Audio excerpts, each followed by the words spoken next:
Lizzie présente H de Bernard Minier.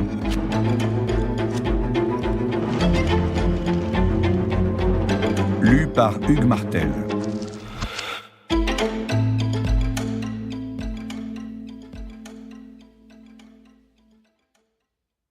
Bonjour, je suis Bernard Minier. Je vous souhaite une excellente lecture de H, mon nouveau roman, lu par le comédien Hugues Martel. Avertissement. Si ce roman semble par moments inspiré de la plus célèbre affaire judiciaire qui ait défrayé la chronique toulousaine à la fin du siècle dernier et au début de celui-ci, une affaire qui s'efface petit à petit de la mémoire collective, mais pas de celle des familles de victimes, une affaire dont les nombreuses zones d'ombre et les sidérants mystères n'ont toujours pas été levés, une affaire qui a donné lieu, avec la complicité de certains journalistes peu regardants, à la plus rocambolesque et nauséabonde chasse aux sorcières qu'on ait vue dans l'histoire criminelle de ce pays, ce roman n'en est que le reflet très lointain et imaginaire. Car ceci est une fiction, et rien qu'une fiction. Aussi toute ressemblance avec des personnes et des situations réelles, y compris relevant de l'affaire en question, est à exclure. Extrait de la dépêche du 28 juillet 2022. Le tueur en série Julian Hirtmann, toujours introuvable. Depuis son évasion de l'unité médicale de la prison de Leoben en Autriche, le tueur en série suisse Julian Alois Hirtmann est introuvable.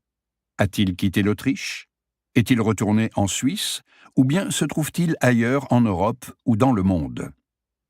Suspecté du rapt et du meurtre d'une quarantaine de femmes dans son pays, mais aussi en Autriche, en Bavière, dans le nord de l'Italie et dans les Alpes françaises, et condamné pour plusieurs de ces meurtres, l'ancien procureur du tribunal de Genève s'était évadé une première fois de l'Institut psychiatrique Varnier, situé dans les Pyrénées, près de la ville de Saint-Martin-de-Comminges, il y a maintenant 14 ans, avant d'être mis hors d'état de nuire au terme d'une longue traque.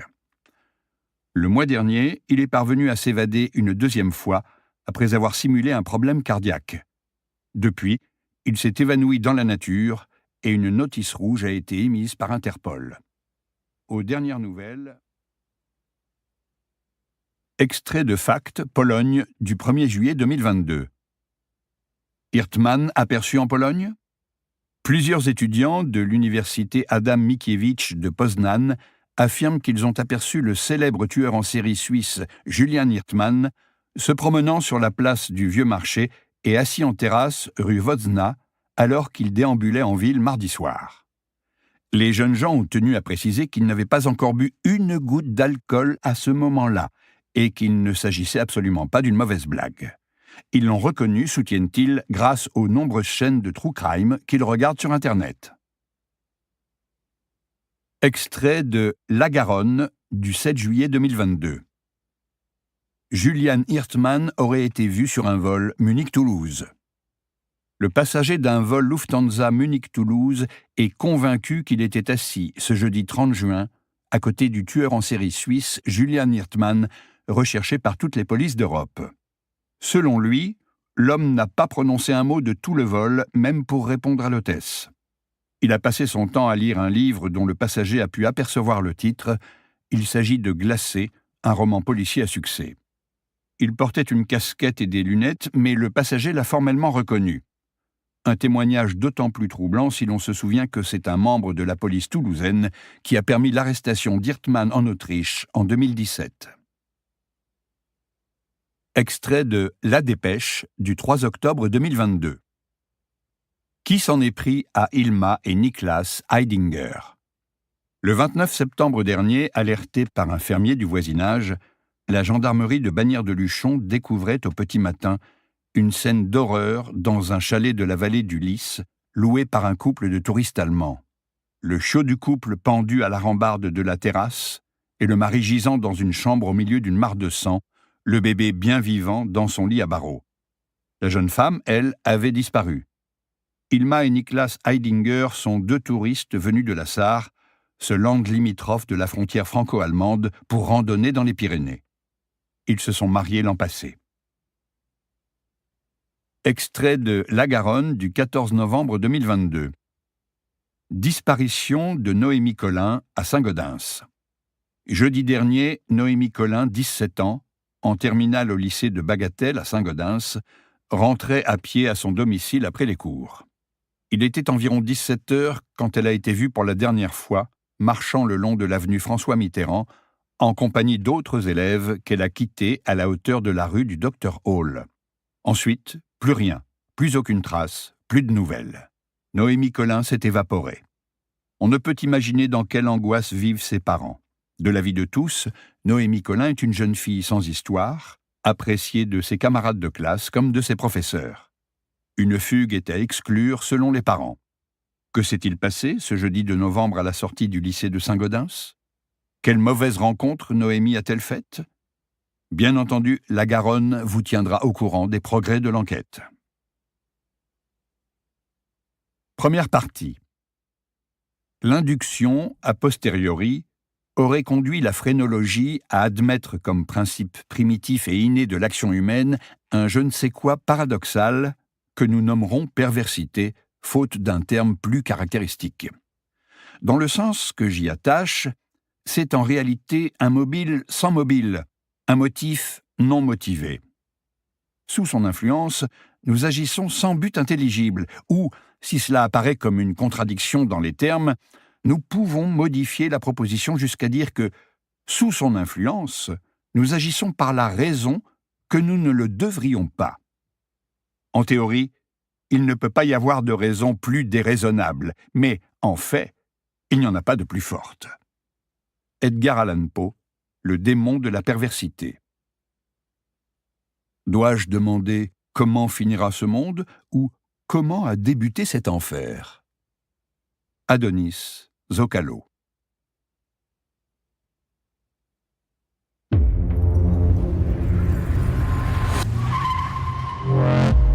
Chapitre 1. Les mots. Cher commandant, mon nom est Emmanuel Sax. Peut-être vous dit-il quelque chose. J'aimerais vous rencontrer et vous entretenir d'un sujet qui vous intéresse au plus haut point et sur lequel je crois avoir des informations inédites. Je veux parler de Julian Hirtman. Je suis votre travail d'enquêteur depuis des années. Je collectionne tous les articles que la presse écrite vous a consacrés. Ayant moi-même accordé pas mal d'interviews, je sais combien nos propos peuvent être déformés. Quand je dis que j'ai des informations nouvelles, je suis persuadé que vous les trouverez du plus haut intérêt. Nous sommes quelques-uns à vouloir tout autant que vous découvrir où Hirtman se cache. En ce qui me concerne, la raison en est simple. Le 13 avril 2003, près du lieu-dit Les Gravières, dans les Hautes-Alpes, ma sœur Camille, 20 ans, a été enlevée, violée et tuée par ce monstre et son corps abandonné sur les rives du Drac Noir. Il a été condamné pour ce crime. Un acte qui n'est pour lui qu'un parmi une longue série d'actes semblables, mais dont, vous le comprendrez, je ne me suis jamais complètement relevé. Aussi, l'idée qu'il soit de nouveau libre m'est insupportable. J'ai l'intention d'écrire un livre, c'est mon métier, mais j'ai aussi la ferme intention de retrouver Hirtman. D'ailleurs, nous pensons qu'un certain nombre de disparitions ces derniers mois dans le sud-ouest sont liées à son retour dans la région. Cette présence du Suisse n'est pas attestée par la police, mais nous avons des méthodes d'investigation un peu différentes, dont je vous parlerai le moment venu. Des méthodes qui nous ont amenés à des conclusions également différentes. Cher commandant, je sais tout de vous, ou presque. Je sais que vous êtes né le 31 décembre 1968, que vous êtes quelqu'un de prudent, de coriace et de flegmatique, bref, quelqu'un de sérieux, à qui on peut se fier. Peut-être un peu ennuyeux sur les bords, c'est possible. Vous avez une cicatrice sur la poitrine, vestige de la balle qui vous a traversé le cœur et vous a plongé dans le coma en 2017. On vous a aussi recousu le pouce de la main gauche, après qu'il a été presque arraché par un porc au mois de juin dernier, dans les circonstances terribles que l'on sait, et qui ont vu la mort de votre équipier. Toutes mes condoléances à propos. Vous avez une passion pour la musique de Mahler que vous partagez avec Hirtman.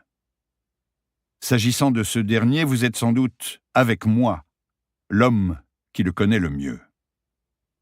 À la suite de son évasion en juin, vous avez été placé en congé temporaire et votre famille et vous-même mis en sécurité dans un lieu tenu secret. Rencontrons-nous. Nous avons beaucoup de choses à nous dire et je suis certain de pouvoir vous aider. Bien à vous, Emmanuel Sax. Il resta un long moment à regarder le message. Il se terminait par l'adresse postale de l'auteur. Servaz réfléchit. Sax disait tantôt « je », tantôt « nous ». Qui était ce « nous » ? Le mail avait été envoyé à 4h15 du matin. Qui envoyait des messages à une heure pareille ? Et comment diable l'écrivain avait-il obtenu son adresse électronique ? Il sentit le rouge de la colère lui monter aux joues. De quel droit ce Sax s'immisçait-il dans sa vie privée ? Il réduisit la fenêtre de sa messagerie, entra Emmanuel Sax dans Google, obtint plusieurs dizaines de pages de résultats. Les photos montraient un homme dans la quarantaine au visage singulier, bouche large, sourire de guingois, lunettes à fine monture, yeux bleus, un visage juvénile mais des cheveux gris. Servaz alla directement à la page Wikipédia. Emmanuel Sax, né le 21 juin 1976 à Paris, écrivain, journaliste, critique de cinéma, chroniqueur judiciaire, voyageur, poète, essayiste et scénariste français. Il se fait connaître en 2003 avec « 3 vies », son premier roman qui reçoit le prix Octobre. Auteur d'une vingtaine d'ouvrages mêlant réalité et fiction, création et essai, il est l'un des pionniers de ce qu'on appelle dans les pays anglo-saxons « creative non-fiction » et en France, littérature du réel. Il écrit aussi pour le cinéma et couvre pour la presse des procès médiatisés dont certains lui fournissent la matière de ses livres. Servaz alla se faire couler un café dans la cuisine véranda. Il était seul dans la maison des Bois, celle qu'on leur avait dénichée à Léa, Gustave et lui après l'évasion de Julian Hirtmann, moins pour les mettre à l'abri que pour les soustraire à la curiosité de la presse et du public. Gustave était parti pour son collège et Léa pour l'hôpital. Elle avait refusé d'en changer. Quant à lui, depuis qu'on l'avait mis en congé temporaire, tout était bon pour meubler ses journées. Il marcha jusqu'à la chaîne hi-fi, mit un vinyle sur la platine, symphonie numéro 5 en do dièse mineur de Gustave Mahler. Lorsque les cuivres retentirent et que les premières mesures de la marche funèbre se firent entendre, il revint aux pages consacrées à Emmanuel Sax sur la toile. Il y en avait un paquet. Aussi se contenta-t-il de survoler les premières, s'attachant à cerner la personnalité de l'écrivain. L'écriture de celui-ci était qualifiée d'hybride, à mi-chemin entre la fiction et le témoignage, mais aussi d'une clarté et d'une limpidité exemplaires, mêlant expérience intérieure et enquête, faisant la part belle au reportage, à la biographie, au journal intime et même au poème, animé par la volonté de comprendre et d'éclairer. Quelques critiques lui reprochaient une compulsion à se mettre en scène, une tendance à oublier son sujet. D'autres saluaient au contraire la puissance, la finesse des analyses, la profondeur de l'érudition, et l'inscrivaient dans la lignée des Kessel, Sandrard, du Truman Capote de De sang-froid, du Gide de Souvenirs de la cour d'assises, de Virginia Woolf. Servaz les avait tous lus, mais il n'avait jamais lu Sax. Il était peu porté sur les auteurs contemporains, préférant attendre que la postérité ait fait son tri. Il se souvenait en revanche d'avoir aperçu un de ses livres entre les mains de Léa, mais il ne se rappelait plus ni le titre ni dans quelles circonstances. N'importe comment, l'auteur figurait régulièrement sur la liste des best-sellers. Servaz crut cependant lire entre les lignes que ça n'était plus arrivé depuis quelque temps. Peut-être était-ce pour cette raison que l'écrivain avait décidé de se tourner vers le true crime. Peut-être qu'il était sincère quand il parlait de sa sœur, ou peut-être qu'il voulait surfer sur la vague pour renouer avec le succès. Car le true crime était partout, désormais. Dans les livres, sur les chaînes de la TNT et de YouTube, comme sur les plateformes de streaming. Cette fascination pour le fait divers n'était pas nouvelle. Quand il était gamin, des vieux messieurs achetaient dans les maisons de la presse des magazines sur les couvertures desquels des femmes hurlaient de terreur. Aujourd'hui, avec l'avènement des podcasts et de Netflix, la passion pour les enquêtes criminelles avait pris des proportions que Servaz jugeait extravagantes. Il s'apprêtait à décliner l'invitation. Si le gars avait des infos, il devrait montrer un peu son jeu avant de pouvoir s'asseoir à la table. Mais le flic pensait que c'était du bluff, quand le téléphone fixe sonna sur le petit bureau en bois. Servaz regarda le numéro qui s'affichait. Inconnu. Comme souvent ces derniers temps, lorsque le téléphone sonnait, il fut instantanément sur la défensive. « Commandant ?» À l'autre bout du fil, la voix était à peine plus qu'un murmure. Elle ne lui était pas familière. Qui était à l'appareil ? Emmanuel Sachs. Il se raidit. Il n'aimait pas qu'on lui forçât la main. Il n'aimait pas ceux qui réclament votre attention et ne vous laissent pas en paix tant qu'ils ne l'ont pas obtenue. Il en avait croisé un certain nombre dans sa carrière, de ces individus qui pensent que ce qu'ils ont à dire est plus important que tout le reste. « Comment avez-vous eu mon numéro ?» Il eut conscience de la sécheresse de son ton, mais il n'avait pas l'intention de prendre des gants, écrivain célèbre ou pas. « Détendez-vous, commandant. Je vous expliquerai ça quand nous nous verrons. » La voix était douce, presque féminine, un peu nasillarde. Servaz soupira. « Écoutez, Sachs, ça n'arrivera pas. Je ne sais pas quelles sont vos intentions, mais la mienne n'est pas de répondre à votre invitation.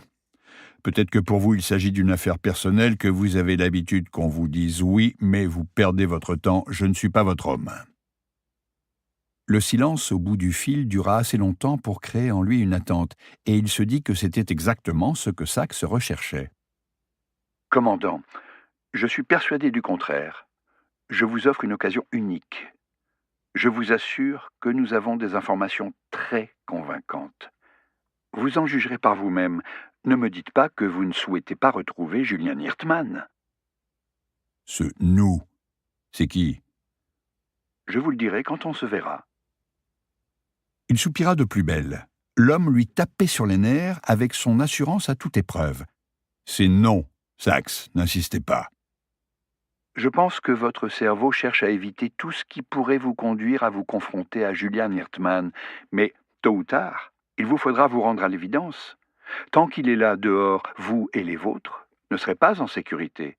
« Vous n'êtes pas dans mon cerveau, Sachs !» lança-t-il exaspéré. « Au revoir !» Il allait raccrocher quand il entendit l'écrivain prendre une inspiration comme quelqu'un qui remplit ses poumons avant de s'élancer. « Je vous connais mieux que vous ne croyez, commandant, et si les infos que je détiens sur Julian Hirtman ne vous intéressent pas, peut-être celles concernant votre compagne, Léa Delambre, vous intéresseront-elles ?» Servaz se figea. Il sentit son cœur lui manquer. « Qu'est-ce que vous avez dit ?» Sa voix aussi râpeuse qu'une lime à bois. « Que j'ai aussi des infos concernant votre amie Léa Delambre. Je pense que vous méritez de connaître certaines choses à son sujet qui m'ont été communiquées de manière, disons, fortuite. Certaines choses que, à l'évidence, vous ignorez. Certaines choses qui pourraient ne pas vous plaire. » Cette fois, Sachs avait raccroché.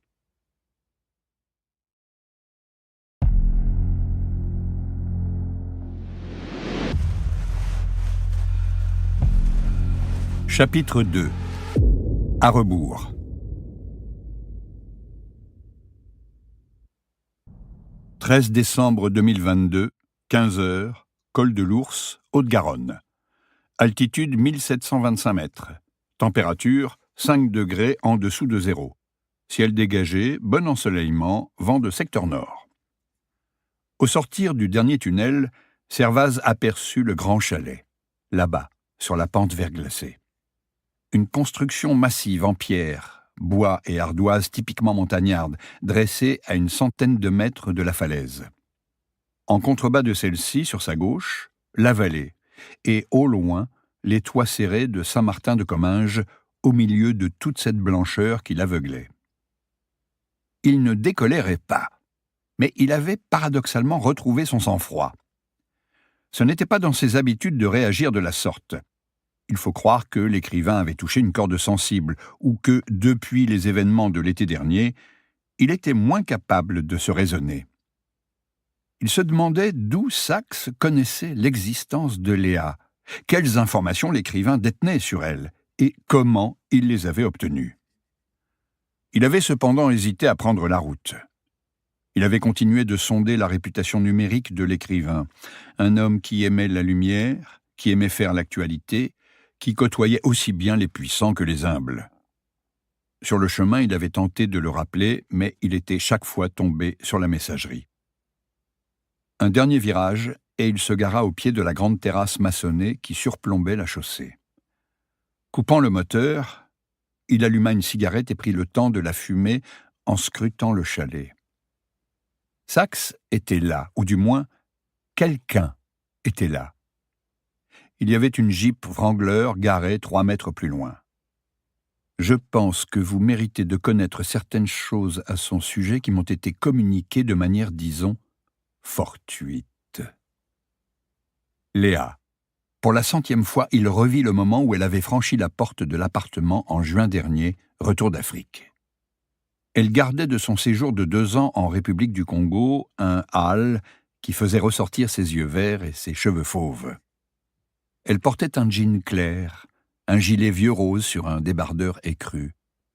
Il n'avait rien oublié de ce moment. Belle incontestablement.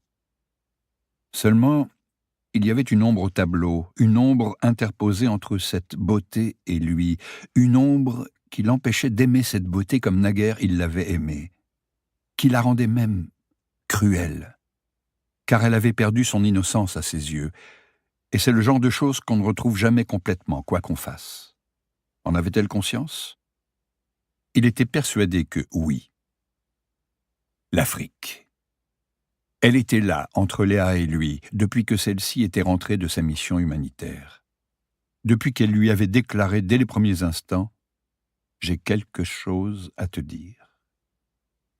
Il avait eu envie de la faire taire. Il savait ce qui allait venir. Il s'y était préparé. Trop de photos en ligne où on les voyait ensemble, le jeune Toubib et elle, avec derrière eux des couchers de soleil rouge sang, sur ce qu'ils supposaient être la savane. Y avait-il de la savane au Congo? Des crépuscules à la Out of Africa? Tous ces clichés où se mêlaient aventure et romance, toute cette panoplie hollywoodienne si éloignée de la réalité. Il aurait préféré ne rien savoir. Mais trop tard. Elle était lancée. Elle aussi avait dû préparer ce qu'elle allait lui dire, choisir ses mots, se les répéter, en éliminer certains. Elle avait besoin de les dire. Il avait jugé ce besoin égoïste. Elle lui avait assuré que l'autre était sorti de sa vie, que ça avait été une passade, une erreur. C'étaient ses mots. Là encore, elle avait dû les sélectionner parmi plusieurs autres. Aventure, liaison, trahison. Non, elle n'avait certainement pas pensé à trahison. Pourtant, la trahison était là, et avec elle la morsure. Douloureuse. Parce qu'avec les mots étaient venues les images, une en particulier, Léa dans les bras du jeune Toubib. Servaz avait cherché le profil de celui-ci sur Instagram. Il n'aurait pas dû. Cela avait rendu l'image encore plus précise. Il revit aussi le moment avant, quand quelques heures plus tôt, il avait appris que Julian Hirtmann s'était évadé de la prison autrichienne de Leoben. Et alors qu'il attendait Léa d'une minute à l'autre, on avait sonné à la porte de l'appartement. Il avait senti son pouce accélérer. Quelque chose remuer dans son ventre. Léa, ou bien le Suisse, ou l'équipe de protection. Dès qu'il avait su pour Hirtmann, il avait demandé une protection policière, moins pour lui que pour Gustave, mais en ce soir de juin, elle tardait à arriver, et son fils qui dormait dans sa chambre au fond de l'appartement. La main tremblante, il avait ouvert la porte, tandis que, de l'autre, il tenait le flingue. Quand, plus tard, l'équipe de protection avait débarqué, on les avait invités, Léa, Gustave et lui, à plier bagages. On les conduisait en lieu sûr. Quant à lui, il serait en congé jusqu'à nouvel ordre. Décision de la direction. Il avait eu envie de refuser de leur dire qu'il ne pouvait l'y forcer, mais il avait pensé à son fils. On était au début de l'été. Léa et lui auraient tout le temps de lui trouver un nouveau collège. Un endroit où on ne saurait pas qui était son père, où aucun élève ne ferait courir des rumeurs sur son compte. En descendant de voiture au pied de la terrasse, il constata qu'il y avait au moins 10 degrés d'écart avec là d'où il venait. Il progressa lentement sur la pellicule de glace qui recouvrait la chaussée, enjamba la congère d'un demi-mètre de haut qui longeait les fondations de la terrasse, et gravit les marches de celle-ci. La porte d'entrée du chalet s'ouvrit. Saxe apparut. Même visage juvénile, même cheveux grisonnants que sur les photos. Un détail, cependant, n'apparaissait pas sur celle-ci.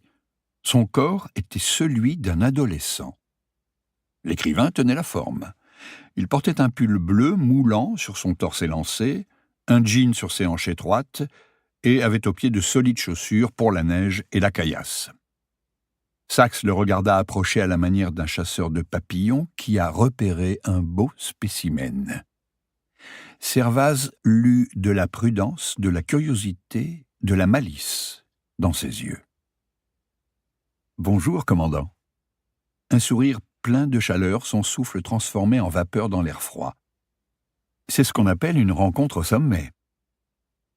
Servaz sentit la fureur revenir. Il n'était pas monté jusqu'ici pour faire assaut d'humour et de politesse. « Saxe !» commença-t-il d'une voix vibrante. « Je ne sais pas pour qui vous prenez, ni pour qui vous me prenez, mais vous allez me fournir une explication. » Il se rendit compte que les rafales de vent emportaient la moitié de ses paroles. « C'est bien ce que je compte faire, » répondit l'écrivain. « Vraiment ? Je vous écoute, un conseil, allez droit au but. » Saxe continua de le dévisager. « Si vous le permettez, commandant, » dit-il avec un calme parfait, « il fait froid. Je vous donne ma parole que vous aurez bientôt toutes les réponses à vos questions, et vous verrez qu'il n'y avait aucune mauvaise intention de ma part. Voulez-vous entrer ? S'il vous plaît. » Il fallait lui reconnaître ça. Il émanait de l'écrivain une forme de décontraction qui devait désamorcer plus d'un conflit, bien que la colère n'eût pas déserté Servaz. Saxe fit volte-face et le flic lui emboîta le pas. Ils pénétrèrent dans un vaste séjour cathédral qui était conforme à l'image qu'on se fait d'un intérieur d'écrivain. Des rayonnages de livres sur toute la longueur de la pièce, des lambris en bois blond et de solides meubles en chêne, des tapis bigarrés, des souvenirs de voyage en nombre, masques africains, statuettes égyptiennes, grecques, lampes, gravures, aquarelles, 2 canapés en cuir qui se faisaient face et une table basse entre eux, près d'un poêle au design contemporain. D'autres livres s'empilaient dans un savant désordre sur les fauteuils et les guéridons. 3 fenêtres à petits carreaux donnaient sur les cimes blanches. L'hiver était là. Cette année, des conditions d'enneigement extrêmes isolaient les vallées pyrénéennes du reste du monde. Saxe désigna un des canapés. Il disparut et revint presque aussitôt avec une cafetière italienne et des tasses en porcelaine sur un plateau, les disposa sur la table basse. Servaz s'assit sans ôter son manteau. « Accouchez, Saxe. D'où connaissez-vous Léa ?» Sa voix n'avait rien perdu de sa rugosité. « Je ne la connais pas, » répondit l'écrivain en remplissant les tasses. « En tout cas, pas personnellement. » Servaz lui lança un regard sévère. L'écrivain prit place dans le second canapé, sa tasse à la main. « Et vous, est-ce que vous la connaissez vraiment ? Est-ce qu'elle ne s'absente pas souvent depuis qu'elle est rentrée d'Afrique ? Est-ce qu'elle a changé ?» Servaz tressaillit comme un boxeur qui vient de recevoir un coup qu'il n'a pas vu venir. Il eut envie de sauter à la gorge de l'insolent. « En quoi ça vous regarde ?» demanda-t-il d'un ton grinçant. « Qu'est-ce que vous savez d'elle, de sa famille ?» Pas grand-chose en vérité. Léa avait toujours esquivé ces questions.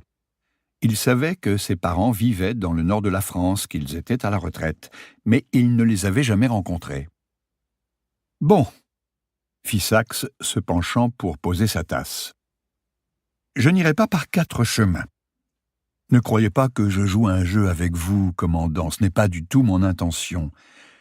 Les informations que j'ai me sont parvenues accidentellement, indirectement en quelque sorte. Les voici. Pendant sa mission en Afrique, votre compagne était, semble-t-il, très proche d'un médecin qui travaillait pour la même ONG. Servaz sentit sa gorge se nouer. Il s'enfonça dans son siège comme pour mettre de la distance entre eux. « Ce Toubib, poursuivit Saxe sans quitter le flic des yeux, est rentré en France quelques semaines avant Léa, et il s'est installé dans la région de Toulouse avec femme et enfants, alors qu'avant de partir pour l'Afrique, il habitait en banlieue parisienne. Voilà ce que je peux vous dire. Est-ce que vous le saviez ?» Servaz sentit un grand froid l'envahir. Rien ne l'avait préparé à ça. « Comment vous savez ça? D'où est-ce que vous la connaissez ?»« Je vous l'ai dit, je ne la connais pas. »« Alors comment vous savez tout ça, bordel ?» Il avait presque crié. Il eut la sensation que sa température corporelle avait chuté, qu'il faisait aussi froid en lui que dehors. À travers ses lunettes, Saxe planta de nouveau son regard dans le sien.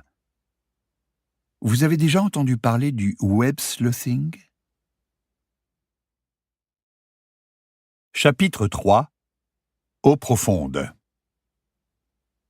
« Venez, » dit l'écrivain. Il se leva, le conduisit à l'étage, une pièce sous les combles après une mezzanine. Un cabinet de travail qui était sans doute l'endroit où Saxe écrivait avec, comme en bas, des rayonnages sur toute la longueur des murs, supportant dossiers, chemises cartonnées, d'épais classeurs, des revues, des volumes en tout genre. Cela allait, Servaz le constata en jetant un rapide coup d'œil, du roman russe aux ouvrages du style « La science à la poursuite du crime » ou « Les secrets du Darknet », en passant par dictionnaires et manuels. S'il régnait un ordre ici, il ne sautait pas aux yeux. Une petite fenêtre taillée dans l'épaisseur du mur, devant laquelle pendait une guirlande de stalactites de glace, et sur un bureau, un grand écran de PC incurvé. Servaz n'y connaissait rien, sans quoi il aurait reconnu un Samsung Odyssey Arc de 55 pouces avec dalle VA et rétroéclairage, lui-même divisé en une douzaine d'écrans plus petits. Saxe s'assit dans un fauteuil de gamer qui faisait face à l'écran, tournant le dos à Servaz. Sous le bureau, câbles et multiprises rampaient. Il se dit que Saxe devait s'adonner aux jeux vidéo à ses heures perdues. Cependant, ce qui jaillissait des écrans évoquait moins l'univers du jeu qu'une régie de télévision, des visages en gros plan, communiquant visiblement entre eux, mais le son était coupé. Des échanges sur des forums, des images de rubans d'autoroute et de rues capturées par des caméras de surveillance, des portraits de criminels devant la toise et aussi des chiffres et des données défilant à grande vitesse. « Web sleuthing », répéta Saxe en montrant les écrans. Le mot vient de « sleuth », détective en anglais, et de « web ».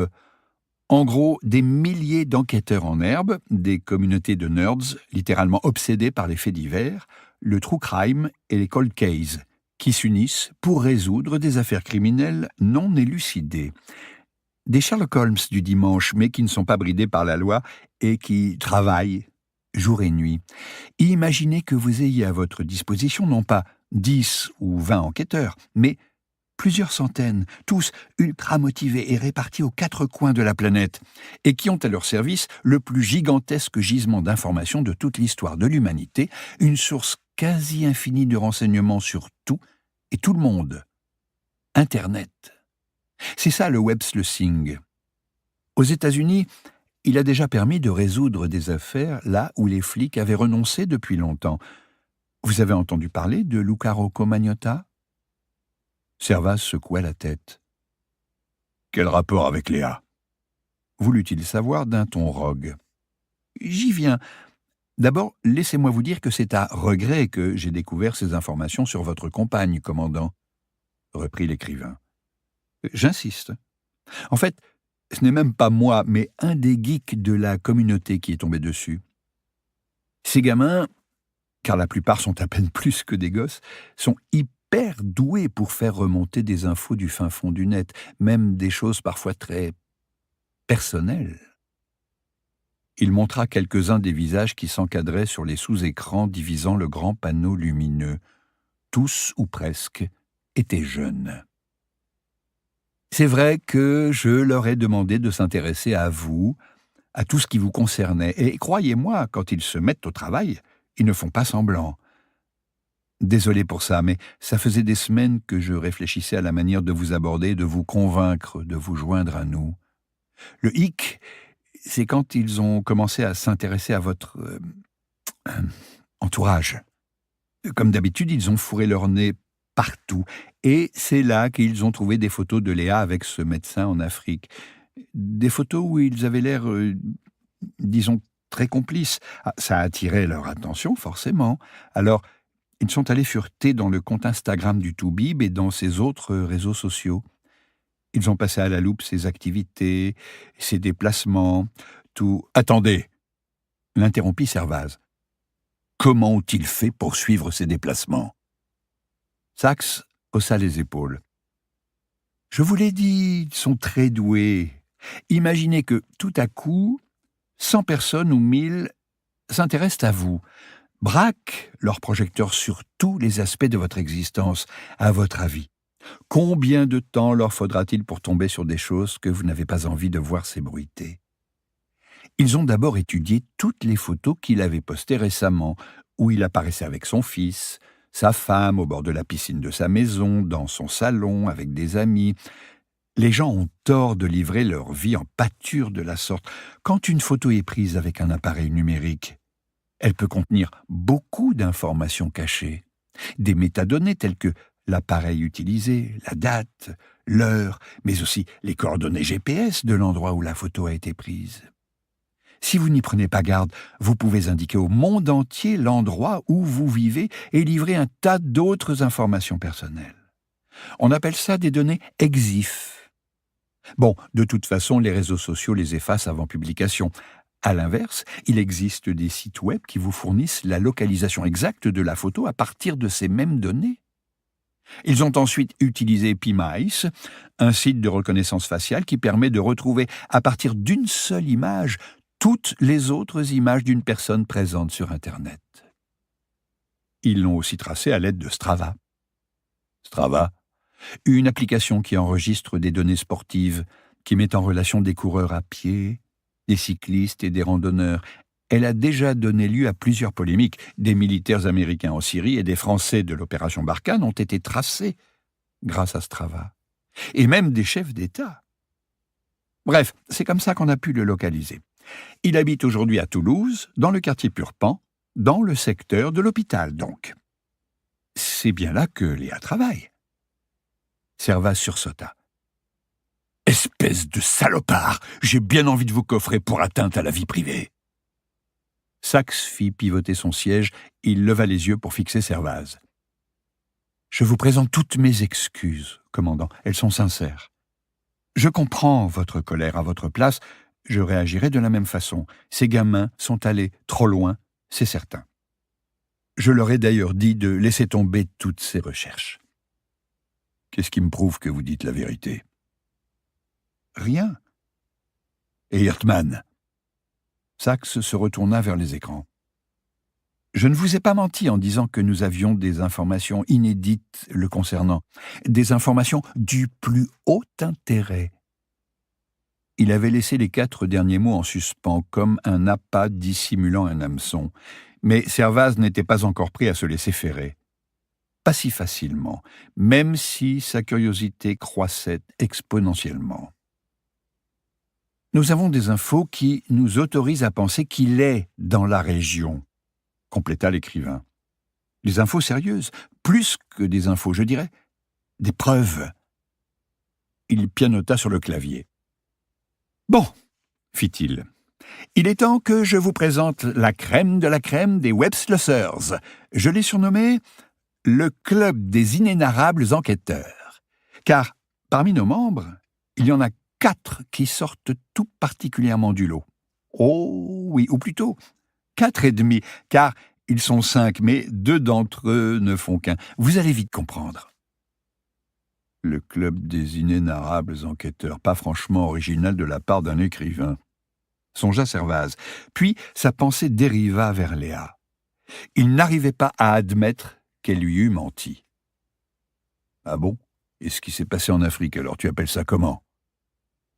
Un dernier visage s'imposa à lui. Un visage qui avait longtemps hanté ses nuits avant de s'effacer pour n'être plus qu'un halo au fond des couloirs du palais de sa mémoire, mais qui était revenu, selon Sachs et sa bande de geeks, perfusés au true crime, et désormais plus que jamais présent dans son esprit. Charismatique, intelligent, effrayant. L'homme le plus dangereux qu'il eût rencontré. Julian Hirtman.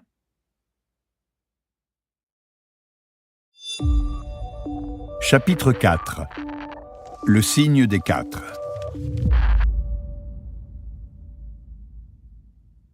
Lisa et Louise, des jumelles blondes. Servaz leur donnait à peine 20 ans. Regard gris-acier insondable et faible sourire. Elle maintenait une distance proche de l'hostilité.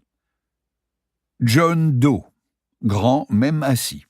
La trentaine, une tignasse ébouriffée, des yeux globuleux, une face chevaline.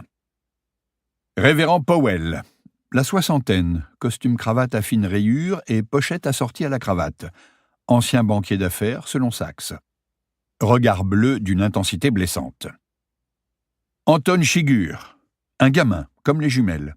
Des cheveux blonds et rebelles dépassant d'un bonnet de laine, sweat à capuche. Une barbiche teinte en mauve, 1 million d'abonnés sur sa chaîne YouTube. Je vous présente le club des inénarrables enquêteurs, déclara l'écrivain solennellement. Bien entendu, nous utilisons des alter-ego numériques pour dissimuler nos identités réelles quand nous sommes sur les forums. Le groupe compte plus de 600 membres. Quelqu'un pourrait très bien l'infiltrer avec de mauvaises intentions. C'est pour cette raison que nous avons créé ce groupe privé sur Telegram qui ne compte que 6 membres et peut-être bientôt 7, si vous acceptez de le rejoindre, ajouta-t-il avec un sourire de commis voyageur. Lisa et Louise sont les prénoms des jumelles de Shining. John Doe est une référence à Seven, évidemment. Le révérend Powell, c'est le personnage interprété par Robert Mitchum dans La Nuit du Chasseur. Et Anton Chigurh, le terrifiant méchant de No Country for Old Men. Mon alias est Dupin, tout simplement. Servaz ne sourit pas. Il n'était pas particulièrement cinéphile et il se sentait piégé. Tout le monde le matait comme s'il était une foutue célébrité. L'espace d'un instant, il se demanda s'il n'allait pas prendre ses clics et ses claques et laisser ses nerds à leurs obsessions. Mais Sachs lui avait promis des informations sur Hirtman. « Asseyez-vous, commandant, s'il vous plaît », dit l'écrivain en lui montrant un deuxième fauteuil à roulettes. Il hésita. Après tout, puisqu'il était arrivé jusque-là, autant écouter ce qu'ils avaient à lui dire. « Chacun ici a son affaire préférée », commença Sachs comme s'il animait un club de lecture. « Pour Lisa et Louise, c'est celle du fantôme d'Heilbronn, aussi appelée la tueuse sans visage, n'est-ce pas, Lisa ?» Lisa sourit à l'écran.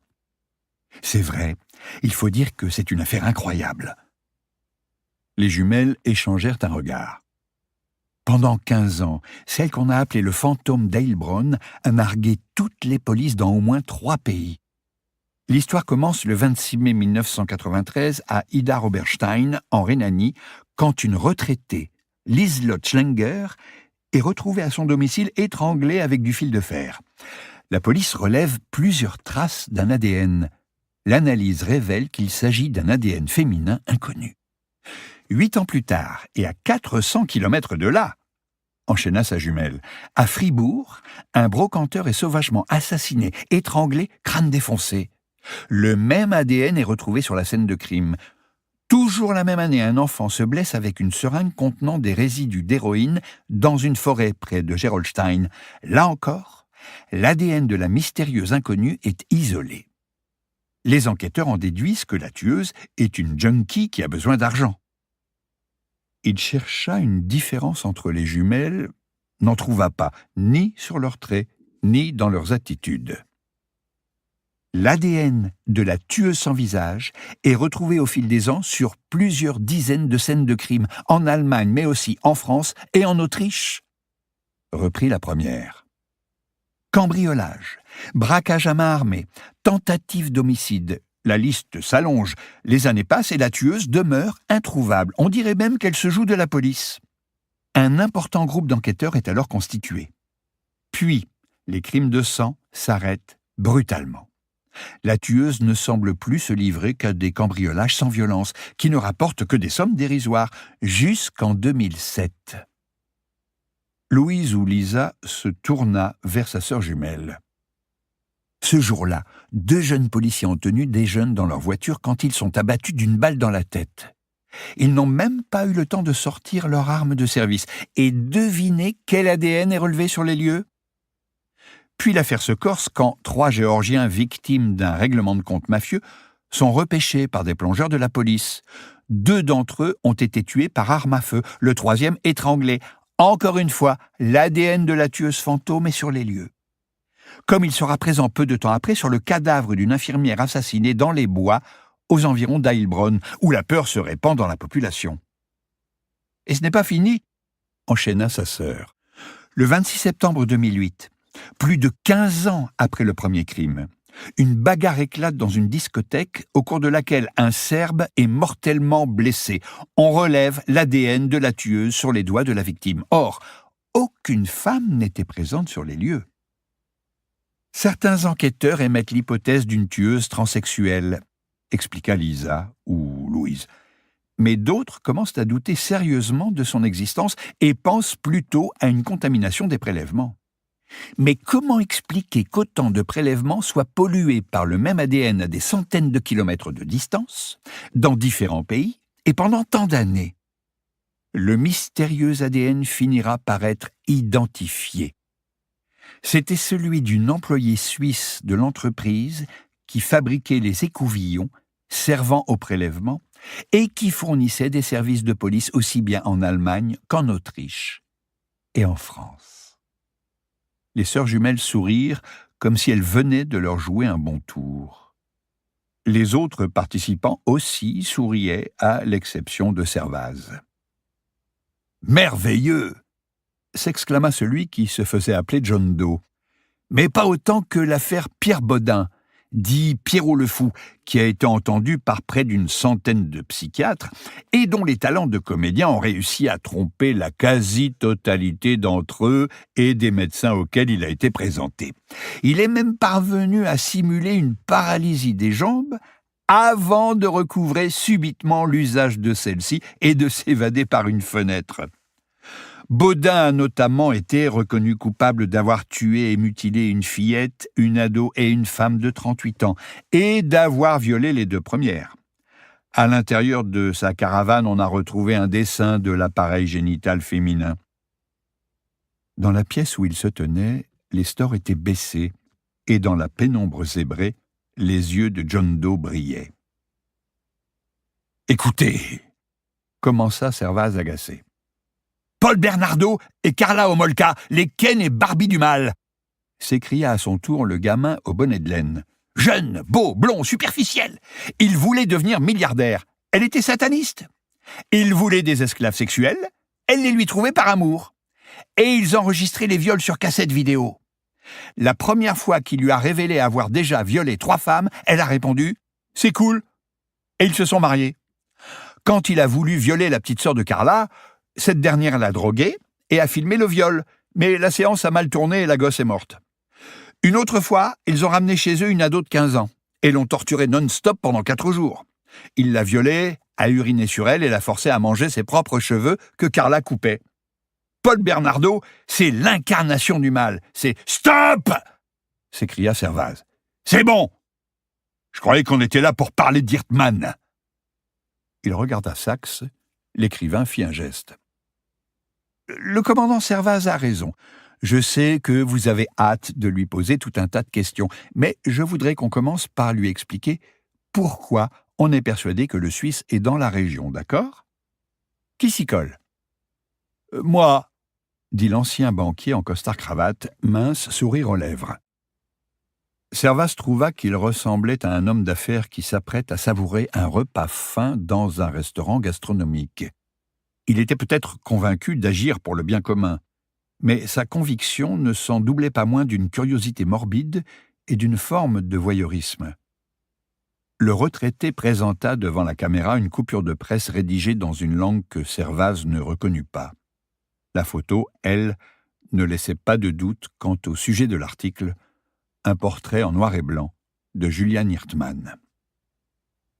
C'est un article extrait d'un tabloïd polonais, Fakt, datant du 1er juillet, expliqua le faux révérend. Des étudiants auraient aperçu le Suisse le 28 juin dans la ville de Poznan. Ils affirment l'avoir reconnu grâce aux True Crimes qu'ils ont l'habitude de regarder. L'un d'eux parlait du Suisse. Ils se sont empressés de partager leurs découvertes sur les réseaux sociaux et le journal a repris l'info. Des étudiants en goguette sans doute avec quelques grammes d'alcool dans le sang. Songea Servaz. En raison de sa proximité, de sa facilité d'accès et du réseau d'autoroutes, l'Autriche est une des destinations de vacances préférées des habitants de Poznan. Après son évasion, Hirtman a très bien pu se faire prendre en voiture par quelqu'un qui rentrait au pays. D'accord. Et comment passez-vous de cet article polonais à l'affirmation qu'Hirtman est ici ? Voulut-il savoir.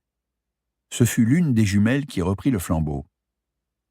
Selon un des membres de notre communauté qui habite Poznan et qui prend régulièrement l'avion, certains matins, l'aéroport Henryk Wieniawski est une vraie passoire. Il est presque désert et il y a très peu de personnel.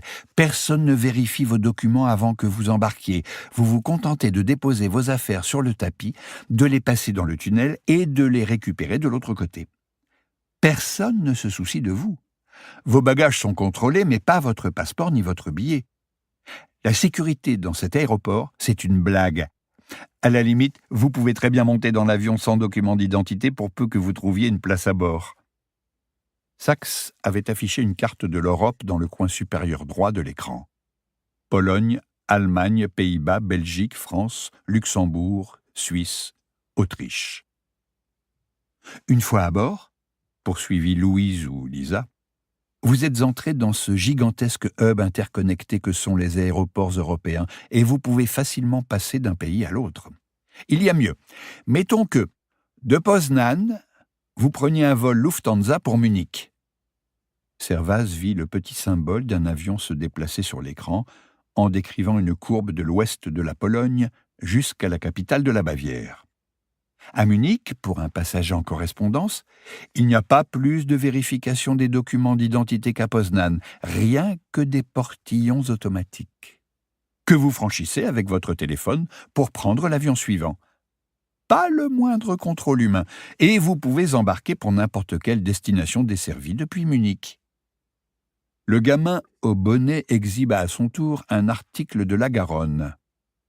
Or, il se trouve qu'un passager du vol Munich-Toulouse du 30 juin affirme qu'Hirtman était assis à côté de lui dans l'avion. Les étudiants ont donc aperçu le Suisse à Poznan le mardi soir, et le passager du vol Munich-Toulouse l'a vu le jeudi suivant. Naturellement, des dizaines d'autres personnes ont affirmé avoir vu le Suisse ici ou là depuis qu'il s'est fait la belle, mais c'est la seule fois où on a 2 témoignages qui concordent dans le temps. Mais pas dans l'espace, fit remarquer Servaz, toujours aussi sceptique. Il se demanda cependant pourquoi, à l'hôtel de police, personne n'avait pris la peine de vérifier les caméras de surveillance de l'aéroport suite à la publication de cette information dans la presse régionale. Sans doute parce que l'évasion du Suisse avait été médiatisée un peu partout en Europe, que des dizaines d'émissions télé et d'articles lui avaient été consacrés depuis et que, par la force des choses, des tonnes de signalements étaient arrivés dans les services de police. Un tas de gens, sincères ou non, qui prétendaient avoir vu Hirtman. Résultat, une flopée de vérifications à effectuer et pas assez de temps ni de moyens humains pour le faire, surtout si l'on considérait que de vraies affaires occupaient déjà les services. Quand on a appris ça, continua l'une des jumelles en replaçant une mèche de cheveux derrière son oreille, On a demandé à un membre de la communauté qui habite sur place d'interroger les chauffeurs de taxi toulousains. Ça n'a rien donné jusqu'à présent, mais ils continuent de chercher. Ils sont plusieurs centaines dans la ville. On a aussi recensé près de 2000 entreprises de transport dans toute la Haute-Garonne, ajouta sa sœur. Et puis, il a pu prendre le bus, monter dans la voiture d'un particulier. Lisa et Louise, même leur voix était étonnamment semblable, et plutôt grave pour des jeunes femmes de leur âge, avec, nota Servaz, une pointe d'accent. Ils n'en revenaient pas. Ils avaient travaillé comme de vrais flics l'auraient fait. « D'accord, » dit-il en se tournant vers Saxe. « Donc, tout ce que vous avez, c'est des étudiants en Pologne et un vague témoin dans un avion. »« Pas si vague ?» le reprit Saxe. « Ah bon ? On a retrouvé l'homme et on l'a interrogé, et devinez quoi ?» Servaz attendit la réponse. Il vit que, sur l'écran, les membres du groupe souriaient. « Ce type, c'est le témoin idéal, » poursuivit l'écrivain. « Tenez-vous bien, il est physionomiste à l'entrée d'un casino de la région. C'est lui qui repère les clients interdits de jeu, les mineurs, les fraudeurs. Il a l'œil pour ça, on peut se fier à lui. » Et il n'en a pas parlé à la police. Il affirme avoir appelé l'hôtel de police et avoir eu un interlocuteur, mais apparemment, ça n'a débouché sur rien. On a tout vérifié, dit une des jumelles, ses antécédents, son métier. On a même réussi à interroger un de ses employeurs. Le bonhomme est hyper fiable, un vrai pro. Servaz sentit qu'il avait la gorge sèche. Ces gens-là avaient obtenu plus de résultats que la police avec moins de moyens techniques, mais en partant d'une hypothèse de départ que la police de Toulouse n'avait peut-être pas suffisamment prise au sérieux, celle que le témoignage de ce passager fut plus fiable que les dizaines d'autres qu'elle avait reçus. « Je ne sais pas vous, commandant, » intervint Saxe, « mais de notre côté, nous sommes à présent convaincus qu'Hirtman n'est pas loin. Il est même probable que, sans que vous le sachiez, il se soit approché de vous, qu'il vous ait observé, scruté, épié, vous, votre compagne et votre fils, même si on vous a mis en sécurité dans un lieu tenu secret, et même si on vous a éloigné de la presse et des curieux. Il n'est pas si difficile que ça de retrouver votre trace, ne serait-ce qu'en pistant votre compagne à la fin de ses journées à l'hôpital. » Servaz songea que c'était exactement l'argument qu'il avait avancé en vain quand Léa avait refusé de changer ses habitudes et d'établissement. Et Hyrtman sait se fondre dans la foule. Il a toujours su se glisser dans la vie des autres à leur insu. Invisible mais proche, silencieux mais présent, se nourrissant de leurs existences, s'en imprégnant, absorbant chaque détail, chaque habitude de ses proies, attendant le moment idéal pour frapper. Il se grise de sa toute-puissance comme de son anonymat. Seulement, vous le savez aussi bien que moi, il n'agit jamais sans raison. Servaz déglutit. Un courant électrique dans sa nuque. Sans prêter attention au regard posé sur lui, il se massa les tempes où une veine battait sous la peau. Saxe ne le quittait pas des yeux, pas plus que Lisa et Louise et que les 3 autres membres du club des inénarrables enquêteurs. Il leva les yeux vers la petite fenêtre, considéra le ciel en train de virer au noir au-dessus des sommets enneigés. « Hyrtman est à vos trousses, commandant ?» continua Saxe sans paraître remarquer son trouble. « Et il est malin. Il n'est pas loin. Il est tout près. Vous ne le voyez pas, mais lui vous voit. Il attend son heure. La question c'est, pourquoi faire ? Quelles sont ses intentions ? Pourquoi est-il revenu ?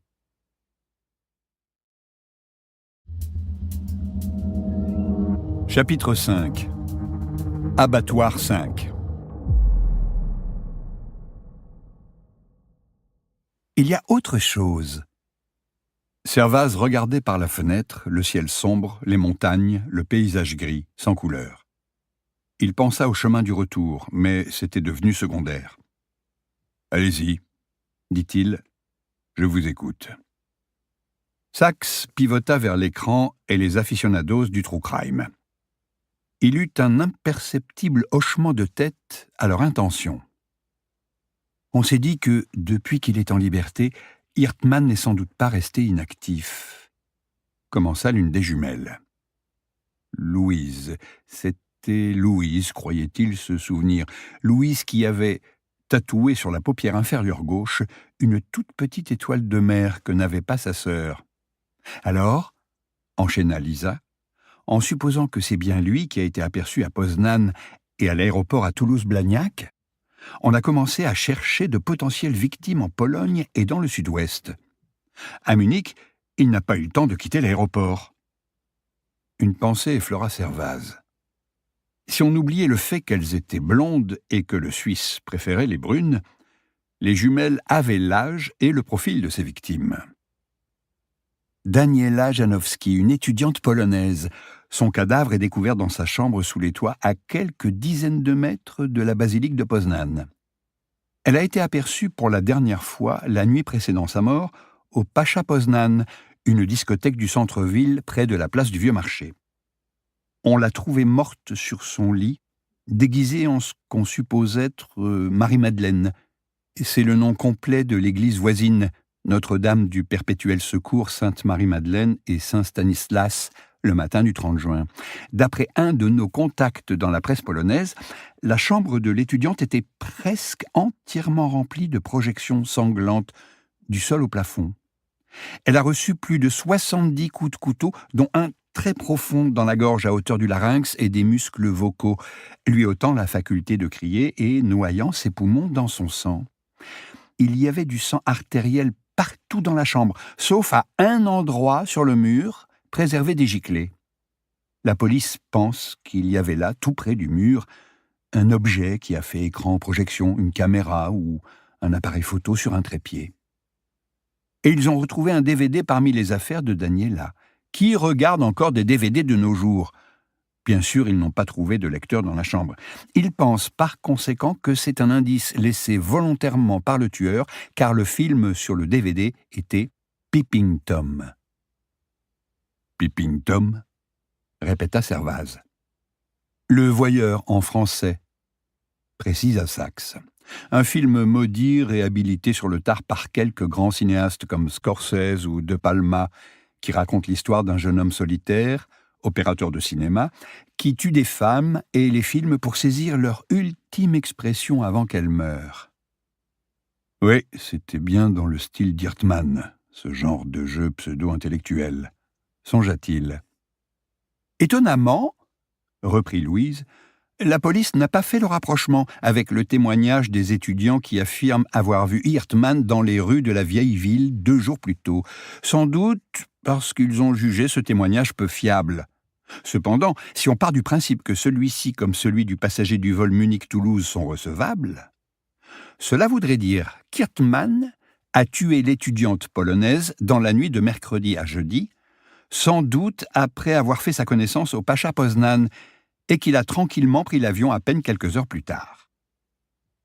Servaz fronça les sourcils. À supposer que ce soit vrai, comment Hirtman avait-il fait pour quitter la chambre de l'étudiante sans une tache de sang ? Avait-il revêtu une combinaison ? Dans ce cas, où s'en était-il débarrassé ? Probablement dans une poubelle à proximité. Et où était-il descendu ? Dans un hôtel en ville ? Un deuxième visage succéda au premier. Une jeune femme, brune elle aussi. De longs cils sombres encadrant des yeux clairs, magnifiques, tels des fenêtres ouvertes sur un paysage intérieur. Nadia El Madani, 26 ans, infirmière à l'hôpital d'Osh, mère célibataire. Elle laisse un petit garçon de 4 ans et une fillette de 7. Aperçue pour la dernière fois en train de charger ses courses sur le parking d'un supermarché début octobre. Depuis, plus aucune trace.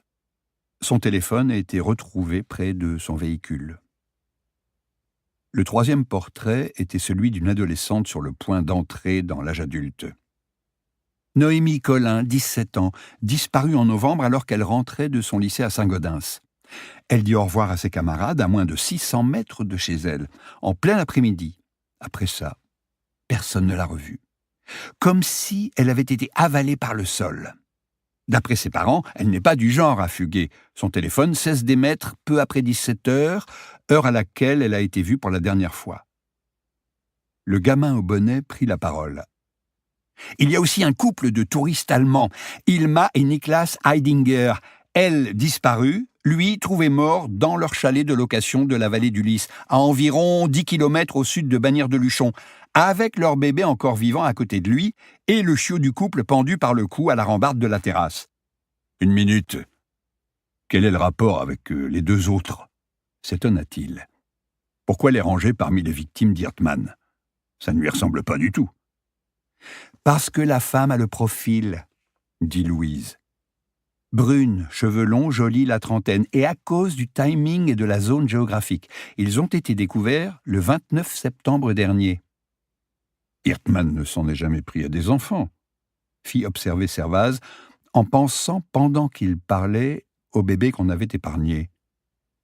Et à ma connaissance, il ne s'en est jamais pris non plus à des animaux ou à des familles. Pourquoi le chien ? Pour le neutraliser. Peut-être qu'il avait peur que le kleps donne l'alerte. Il attire le chiot, l'étrangle avec une corde, entre pour violer la femme et se fait surprendre par le mari. Il secoua la tête. Non, ça ne colle pas. Hirtman est froid, méthodique. Il étudie longuement ses proies, sauf celles qu'il rencontre par hasard dans des circonstances qui les rendent vulnérables. Sur la route, par exemple, à l'époque où les filles faisaient encore du stop. Auquel cas, il pouvait agir en prédateur opportuniste, mais il n'aurait certainement pas pris le risque de se faire surprendre par le mari. Et il ne serait pas entré dans ce chalet sans avoir un plan en tête. Quelque chose a pu faire foirer son plan, soutint mordicus Louise, visiblement agacée par ses objections. Plus conciliante, sa sœur hocha la tête. Servaz devina que c'était Louise, la dominante du couple gémellaire. Il compta 3 victimes potentielles et un meurtre en l'espace de 3 mois, plus un autre à Poznan. Il se demanda par où il allait commencer. Et s'il allait commencer. Les 2 jeunes femmes disparues en octobre et novembre ? Ou le couple du chalet ? Il réfléchit. Ils avaient beau être bons, ils avaient beau avoir abattu un boulot remarquable, ils possédaient une information dont ils ne disposaient pas. Une information capitale, qui changeait tout, et qu'il n'avait pas l'intention de partager avec eux. Il se rendit compte que Sachs avait réussi son coup. Il était ferré. Il avait avalé l'appât, l'hameçon et la ligne. Mais il en voulait toujours à l'écrivain pour Léa. « Bien, » fit Sachs en joignant les mains. Il se fait tard, on va en rester là pour aujourd'hui, si vous le permettez. Merci à tous. Il repoussa son fauteuil à roulettes, se leva, se dirigea vers la porte du bureau. Une fois en bas dans le séjour, l'écrivain s'approcha des fenêtres. Il s'était remis à neiger. « Le temps ne s'améliore pas, » dit-il. « La route peut être dangereuse quand il neige. La météo annonce que la tempête devrait prendre fin dans quelques heures. Vous pouvez dormir ici si vous voulez. J'ai toujours un lit prêt pour les amis. »« Je rentre, » décréta Servaz. « Et on n'est pas des amis, Sachs. »« Comme vous voudrez. » Il s'aperçut qu'il n'avait même pas ôté son manteau et qu'il transpirait. « Vous avez gagné, Sachs, » dit-il. « Je vais enquêter, du moins, je vais me renseigner. Mais ne comptez pas sur moi pour faire partie de votre petit groupe. Les gens comme votre bande de détectives amateurs font autant de dégâts qu'ils apportent de solutions. Dès qu'une affaire est médiatisée, ils se précipitent sur place, polluent les scènes de crime, contaminent les zones de recherche, piétinent les indices. Ils accusent sans preuve, balancent des rumeurs, font perdre du temps à la police. » Sachs sourit. Un sourire de chat matois. « C'est notre drame. La police ne nous prend pas au sérieux. Elle ne voit en nous qu'une bande de fêlés, le nez collé à leurs ordinateurs. On verra bien qui trouvera Hirtman en premier, commandant. Je sais à quoi vous pensez, au livre que vous allez écrire, au succès. Mais ces histoires ne sont pas seulement des histoires, Sachs. Vous êtes mieux placé que quiconque pour savoir qu'il y a de vraies personnes derrière. Il s'était fait plus d'une fois la réflexion ces derniers temps qu'à force d'être nourri de fiction en série, en film et en livres, le public finissait par devenir perméable aux fables et aux inventions, y compris dans la vie réelle. La voix de Saxe l'interrompit alors qu'il marchait vers la porte. « Commandant, il y a quelque chose que je n'ai pas dit au groupe, mais que vous devez savoir. » Servaz se retourna. Saxe s'approchait de lui, l'air inquiet. « Je suis quasiment certain qu'Hirtman fait partie de notre communauté d'enquêteurs en herbe, » déclara l'écrivain, « qu'il observe chaque progrès de l'enquête planqué derrière un faux profil. J'en arrive à me demander si ce n'est pas lui qui est sur nos traces plutôt que l'inverse. C'est pour ça que j'ai créé ce groupe privé.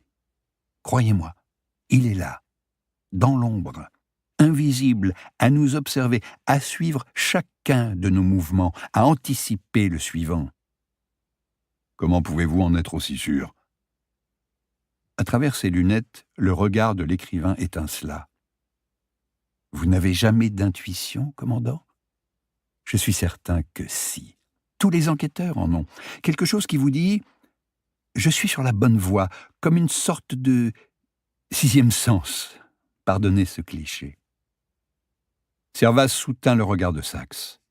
Il savait très exactement à quoi l'écrivain faisait allusion. Oh que oui, parce qu'il l'avait en ce moment même, ce fameux sixième sens. Chapitre 6. Conte de pluie et de lune. Il coupa le moteur, regarda les lumières ruisseler par les fenêtres et par la baie vitrée, les vit plaquer des rectangles jaunes sur l'allée. La neige était partie avec la dernière pluie. Des nuages voguaient dans le ciel nocturne, oblitérant la lune. Il eut l'impression de contempler la maison de paille ou la maison de bois des trois petits cochons. Il suffirait que le loup souffle dessus pour qu'elle s'envole. En considérant la bâtisse à travers le pare-brise, il songea qu'en matière de déception, la vie ne vous décevait jamais. On pouvait être assuré qu'elle serait toujours au rendez-vous. La vie comme une garantie invariable de déconvenus. On était déçu par ses proches, par ses amis, par ses collègues, et d'abord par soi-même, par son propre comportement, par ses ambitions qu'on révisait à la baisse, par les promesses qu'on s'était faites et qu'on ne tenait pas, par notre façon de décevoir les autres, d'avaler des couleuvres, de nous mentir à nous-mêmes. Il y avait fort à parier que, le moment venu, la mort elle-même serait décevante. Il descendit. Nuit noire. L'allée était éclairée du côté de la maison, entre les arbres, et plongée dans les ténèbres côté route. Le vent d'hiver feulait. À chaque rafale, on entendait la forêt gémir. Un œil rouge dans le noir, là-bas. Cigarette. L'un des deux gardes venait de s'en allumer une. Ils allaient se relayer toute la nuit malgré le froid, et le jour aussi. 4 équipes. Il se dit que dans cette obscurité et avec ce vent, n'importe qui aurait pu s'approcher de la maison sans qu'il s'en aperçoive, de la pure dissuasion. Mais qui comptait-il dissuader avec un dispositif aussi réduit ? Il ne put s'empêcher de penser une fois de plus à ce jour de juin où l'officier de liaison d'Europol l'avait appelé pour l'informer qu'Hirtman s'était évadé de prison, et à la peur qu'il avait traversée quelques heures plus tard lorsqu'on avait sonné à la porte. Il leva la main pour saluer les 2 plantons, entra dans la maison. On était le mardi 13 décembre, et il était presque 10 heures du soir. Pas le moindre mouvement dans le living. Il se demanda si Léa était partie se coucher. Elle n'aurait certainement pas laissé la porte déverrouillée malgré les gardes. Puis il aperçut le sommet de ses cheveux fauves dépassant du dossier d'un fauteuil, près de la cheminée, accrochant les dernières lueurs du feu. « Alors, ça y est, tu reprends du service ?» Le ton était neutre, mais la voix distante. Il sentit la colère revenir. Il repensa à ce que Saxe avait dit. « Il est tard, dit-il. Tu ne dors pas ?» Elle se leva et sa silhouette se détacha de celle du fauteuil. Quand elle se retourna, Ses yeux verts captèrent l'éclat des braises, mais ce n'était pas seulement le feu qui les faisait briller.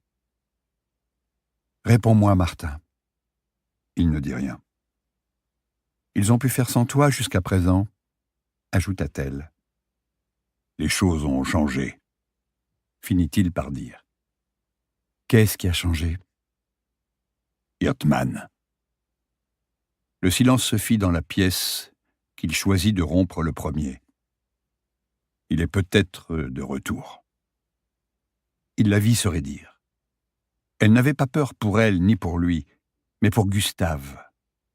Après qu'il eut enlevé Marianne et l'eut fait accoucher pendant sa séquestration, le Suisse avait élevé Gustave comme son propre fils, avant de le confier finalement à Servaz, son vrai père. Peut-être était-il revenu pour le reprendre. De son côté, Léa l'avait élevé elle aussi, pas comme le fils d'une autre femme, mais comme le sien, avant de les abandonner tous les deux pour l'Afrique. « De retour ?» demanda-t-elle. Il perçut l'inquiétude dans sa voix. « Ici, dans la région. » Il devait se faire violence pour prononcer chaque mot. Ça n'était pas facile. Pas avec ce qu'il savait. « Hirtman est revenu, » déclara-t-il. « Comment tu le sais ?» Il eut un geste vague. « Des enquêteurs amateurs m'ont fourni des preuves qu'il est revenu. » Elle plissa le front. « Des quoi ? Et quand bien même, pourquoi ce serait à toi de le pourchasser ? Ça ne t'a pas suffi, la mort de... » Elle ne dit pas son prénom, mais il lui en voulut d'avoir été tout près de le faire. « Ne mêle pas Vincent à ça, » pensa-t-il. Il est peut-être lié à plusieurs disparitions récentes des jeunes femmes. Elle eut une grimace qui était à la fois une moue de compréhension et un refus d'entendre l'argument. « Martin, depuis que je suis rentré, on a eu de bons moments tous les trois, non ? Je ne veux pas perdre ça. Ce que nous avons réussi à reconstruire. » « Reconstruire ?» songea-t-il. Il pensa à Léa allongée sur lui dans leur chambre à coucher, dans le lit conjugal, ses seins sur son torse, sa langue et ses mains s'activant de conserve. Il pensa au bassin dur de Léa cognant contre le sien, à ses gémissements, à ses mouvements furieux, impérieux, qui exigeaient qu'il l'amène à la jouissance. Et c'est ce qu'il faisait. À cette façon presque douloureuse qu'elle avait de gémir juste avant, comme si elle pleurait. Et il se demanda si l'autre provoquait chez elle exactement les mêmes spasmes, la même transe, ou si elle était différente dans ses bras à lui. « Je te rappelle que c'est toi qui es parti pour l'Afrique », lâcha-t-il d'un ton plus cinglant qu'il n'aurait voulu. « C'est une revanche alors ?» siffla-t-elle. « Tu te venges de ce que je t'ai fait ? Et de ce que tu me fais encore. J'ai peur, Martin, de ce qui pourrait arriver. Je ne prendrai aucun risque cette fois. Je ne parle pas de ça, je parle de ces pensées dont tu m'as parlé, de tes cauchemars, de tes idées noires, de ces jours où tu avais l'air d'un zombie. Tu te rappelles ce qu'a dit la psy ? Syndrome de stress post-traumatique. Et tu crois que tu es guéri ? Il chercha à se souvenir de quelque chose qu'il avait lu, un concept à l'opposé du SSPT, croissance post-traumatique, ça s'appelait, ou comment, victimes d'événements traumatiques, des individus en venaient à se surpasser. Ingenium mala saepe movent, affirmait Ovide. Le génie est éveillé par le malheur. Seules les difficultés et les drames forgeaient le caractère, les anciens le savaient, mais cette sagesse-là avait été perdue. Aujourd'hui, magazines et émissions vous inondaient d'incitations à rechercher le bonheur, le bien-être, la paix de l'âme et à fuir les épreuves. « Si je suis guéri, dit-il, j'en sais rien, mais je n'ai pas le choix. » Ça, tu l'as déjà dit, on a toujours le choix, comme de partir ou pas en Afrique. Il la sentit vaciller sous l'assaut. C'était vicieux, soit, mais elle l'avait bien cherché. « Va te faire foutre, Martin, je suis rentré, c'est tout ce qui compte. » Elle parut s'enfoncer en elle-même, le regard tourné vers l'intérieur, puis elle le fixa. « Il faut que je te parle d'autre chose. » Il se tendit, le ton était grave. Allait-elle avouer? Était-il arrivé le moment de vérité? « Gustave, » commença-t-elle. Il eut l'impression qu'une main glacée lui tordait l'estomac. « Quoi, Gustave ? » Je viens de découvrir qu'il s'est créé à notre insu un compte Snapchat sur son téléphone. Il n'est pas le seul dans ce cas, même si les réseaux sociaux sont interdits aux moins de 13 ans. Il y a un paquet de gosses sur Snapchat et sur TikTok. J'en vois tous les jours à l'hôpital. Et il y a plus grave, il est harcelé par d'autres enfants. Il reçoit des messages de haine et même des menaces de mort. Quoi ? Elle se dirigea vers un meuble, en revint avec l'appareil de Gustave, l'alluma, le lui tendit. Je l'ai surpris en train de pleurer dans sa chambre ce matin, et à force de gentiment le cuisiner, il m'a montré ça. Il regarda l'écran du téléphone portable. « Tu vas crever, toi et tes parents, personne ne veut de vous ici, retournez d'où vous venez, on va tous vous crever. On sait qui les envoie ?» demanda-t-il. « Non, ils se cachent derrière des pseudos. »« Passe-moi ce téléphone, » dit-il. « Je vais le faire examiner. » Saxe, Léa et son amant, Hirtmann, les disparus, l'homme massacré dans un chalet, et maintenant ça. Soudain, il l'entendit, la petite musique, celle que le philosophe et musicologue Théodore Adorno avait baptisée « Tout est mal qui finit mal ». Gustave Mahler. Le final de la 6e symphonie. La musique de la défaite. Ça recommençait.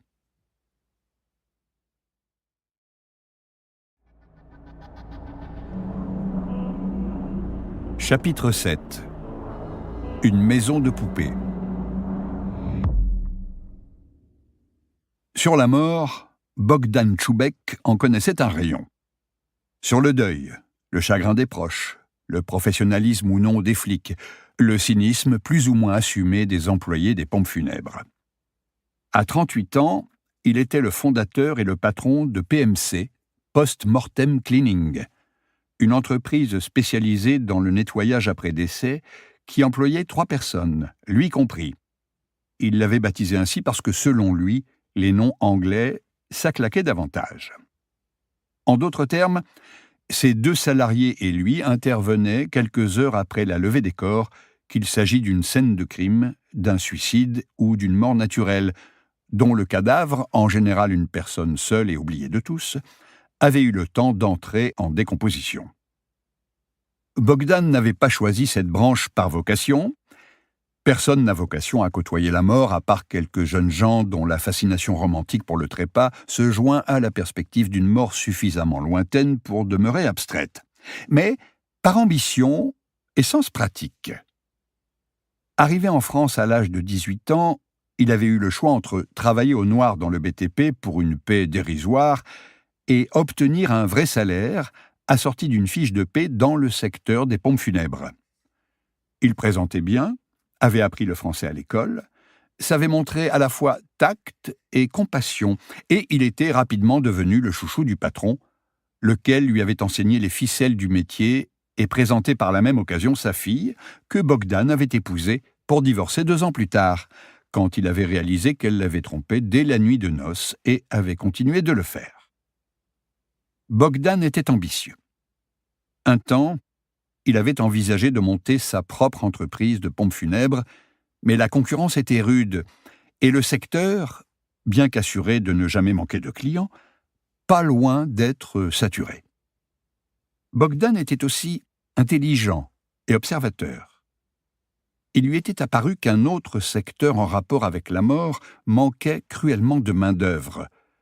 Contrairement aux pays anglo-saxons, la France comptait très peu d'acteurs dans le domaine du nettoyage post-mortem. Il avait immédiatement vu le parti qu'il pouvait tirer d'une telle situation, avait suivi une formation en microbiologie et en chimie. Dans son métier, on était exposé à toutes sortes de substances pathogènes et on manipulait un grand nombre de produits chimiques. Il s'était également formé à la gestion des dasseries, les déchets d'activités de soins à risque infectieux, qui faisaient l'objet de procédures très réglementées. Puis il avait démarché les banques, lesquelles avaient accueilli son projet avec la froideur d'un cadavre vieux de 2 jours. Seule l'Association pour le droit à l'initiative économique lui avait octroyé un crédit lui permettant d'acquérir son premier matériel. Pas rancunier pour 2 sous et connaissant les infidélités de sa fille, son ex-beau-père avait aussi mis la main à la poche en tant qu'associé. Recruter d'autres employés et les former n'avait pas non plus été une sinécure. En dehors du fait qu'il s'agissait d'un métier trop pénible pour la majorité des jeunes gens de ce pays, il y avait l'aspect psychologique et émotionnel, et les candidats ne se bousculaient pas. Aussi, dès le départ, Bogdan avait pensé faire appel à une main-d'œuvre étrangère, à la fois bon marché et travailleuse, et il savait où la trouver, là d'où il venait, en Pologne.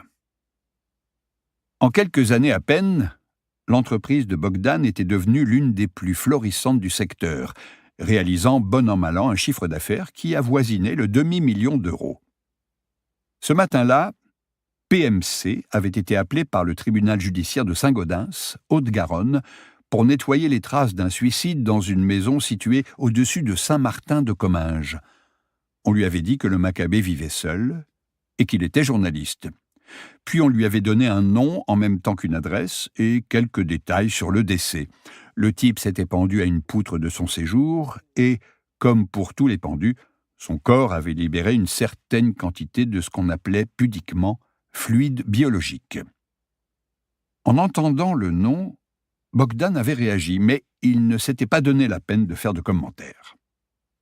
Quand lui et ses 2 employés étaient arrivés sur place ce matin-là, au volant de leur camionnette, un épais brouillard noyait les lieux.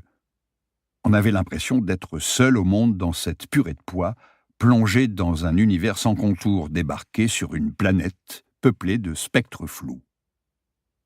Cernés par les volutes humides, les 3 hommes s'étaient mis au travail, tirant du véhicule brosse, balai, seau, pulvérisateur, test de fluorescence pour analyser la teneur en bactéries de l'air ambiant et poubelle d'acerie pour les objets souillés.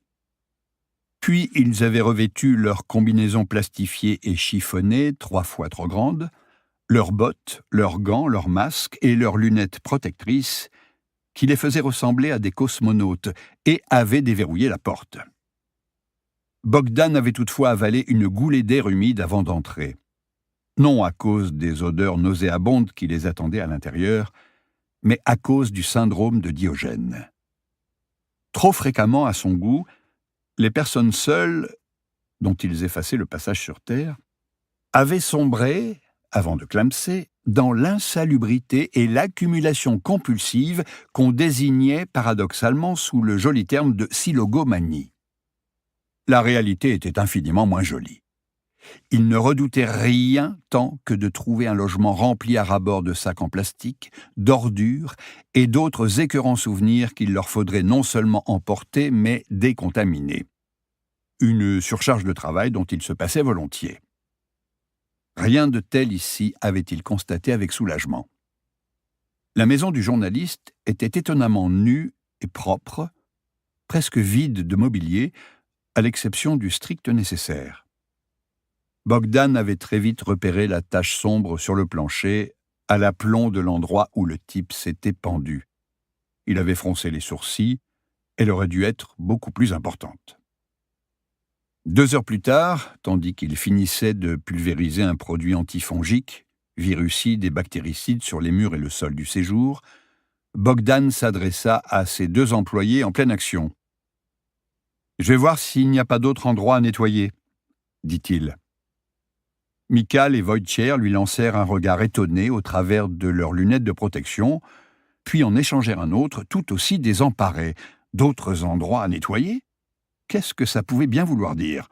Depuis quand on s'écartait du périmètre défini au départ ? Mais Bogdan avait déjà disparu. Ils continuèrent de pulvériser jusqu'au moment où il revint, 5 bonnes minutes plus tard. « Venez voir », dit-il en polonais. Michal et Wojciech se regardèrent de nouveau. Choléra, bon sang, qu'est-ce qui lui arrivait au boss ? Et où était-il passé pendant tout ce temps? Michal et Wojciech étaient des taiseux. Ils avaient appris en arrivant dans ce pays qu'il valait mieux faire profil bas et garder sa langue au chaud dans sa bouche. On avait beau travailler 2 fois plus que les autres, on n'était jamais que tolérés. Ils suivirent à regret. Un couloir étroit bordé de grandes fenêtres qui donnaient sur le banc de brume opalescent. Ils débouchèrent sur une cuisine de taille modeste. Les lambris en pin, les placards et les plaques chauffantes devaient dater du siècle dernier. Une porte à droite du frigidaire, lui aussi, une antiquité. Bogdan la poussa. Derrière se trouvait un cellier qui servait d'atelier avec un vieil établi sous l'unique fenêtre. « Patchier !» leur dit-il. « Regardez !» Michal avait beau se crever les yeux, il ne voyait rien à part des étagères métalliques remplies de vieilles choses poussiéreuses et d'outils, des toiles d'araignées grises constellées d'insectes morts, un étau fixé au bord de l'établi, dont le bois avait l'aspect d'une peau de rhinocéros couverte de cicatrices, et une grande maison de poupées posée dessus. « Chim ?» demanda-t-il. « La maison de poupées !» Michal fronça les sourcils. Il se pencha pour l'examiner. « Choléra !» jura-t-il intérieurement en baissant les yeux sur les figurines qui se trouvaient dans les petites pièces. Il sentit une décharge électrique le parcourir. Les personnages miniatures, au nombre de 7, étaient sculptés et peints avec une extrême précision. On aurait dit une famille. 2 adultes assis sur un canapé dans le salon devant une télé, 3 jeunes garçons, chacun dans sa chambre, et 2 filles dans la même chambre, sauf que si l'une d'elles était debout, l'autre en revanche était allongée sur le tapis entre les 2 petits lits et avait sa robe relevée sur les hanches. Entre ses jambes écartée une tache de peinture d'un rouge éclatant représentait ce qu'il supposa être du sang. Si tel était le cas, elle avait aussi une grosse flaque de sang sous elle, s'étalant sur le plancher, des blessures matérialisées par des coups de pinceau rouge un peu partout, un lien autour du cou comme si elle avait été étranglée et la robe déchirée contrairement à celle de sa sœur. Michal cligna nerveusement des paupières et se redressa. Il n'aimait pas ça. Par les saints martyrs de Koshidze, qu'est-ce que ça signifiait? Il n'avait pas l'estomac aussi endurci que son patron et ami. Il n'avait accepté ce job que parce que Bogdan et lui avaient usé leur fond de culotte sur les mêmes bancs d'école et que les salaires étaient plus élevés ici qu'en Pologne. Mais il détestait ce boulot. La pensée de tous ces morts, même si Bogdan, Wojciech et lui passaient après qu'ils eurent quitté la scène, instillait en Michal un malaise dont il avait du mal à se défaire une fois la journée de travail terminée. Des suicides, des meurtres, des personnes seules, oubliées de tous. Michal était un garçon sensible. Il écrivait de la poésie à ses heures perdues. Lisait Czesław Miłosz et Wisława Szymborska. Il ne pouvait s'empêcher de penser à tous ces défunts. Ça lui flanquait la frousse chaque fois qu'il entrait dans un nouveau logis, et s'il n'y avait pas eu Bogdan et Wojciech avec lui, jamais il ne l'aurait fait. Il comptait pas faire de vieux os dans le métier, et à présent, plus il contemplait ces figurines, plus il les jugeait sinistres. Les avoir trouvées dans la maison d'un pendu n'arrangeait rien. Pour finir, la panique prit le dessus, et, les yeux exorbités, il fixa Bogdan. « Qu'est-ce qu'on fait ?» demanda-t-il d'une voix mal assurée. Pour continuer à écouter ce livre audio gratuitement, clique sur le lien dans la description de la vidéo. Tu pourras l'écouter sans frais grâce à l'essai gratuit de 30 jours d'Audible.